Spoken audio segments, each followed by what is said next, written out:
இப்போ ஒருத்தர் வந்து உங்கள் ஆஃபீஸில் வேலை பார்க்குறாருன்னு சரி. அவரோட மகன் இருக்கான்.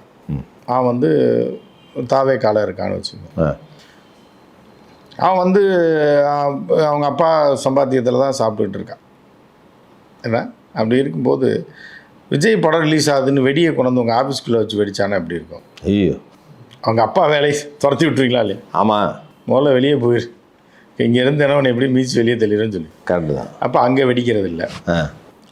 கல்லூரியில் போய் வெடிக்க வச்சு விட்ருவாங்களா? தலைவன் படம் விஜயோட ரிலீஸ் ஆகிருக்குன்னு வச்சுருவியா நீ? இல்லை வீட்டில் இருக்க டிவியை போட்டு உடச்சிருவியா?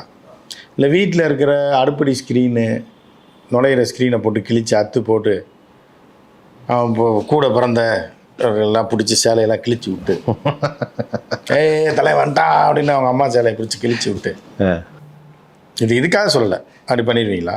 இல்லை அவன் சட்டையவே கிழிச்சு பேண்ட்டு கிட்டெல்லாம் கிழிச்சு நாளை பீஸ் வண்டியெலாம் போட்டு கொளுத்தி வண்டிக்கு தீய வச்சு அந்த பைக்கு கீழே வெடியை வச்சு வைப்பானா? பணம் வேண்டாம். அப்போ என்னடா உங்களுக்கு தேட்ரு ஓனர் மட்டும் லூஸா? தேட்டருக்காரன் லூஸு. நீ வந்து தேட்டரில் ஸ்க்ரீனை கிழிப்ப, சேரை போட்டு உடைப்ப, தேட்டருக்குள்ளே வந்து வெடி வெடிப்ப. என்ன கணக்கு?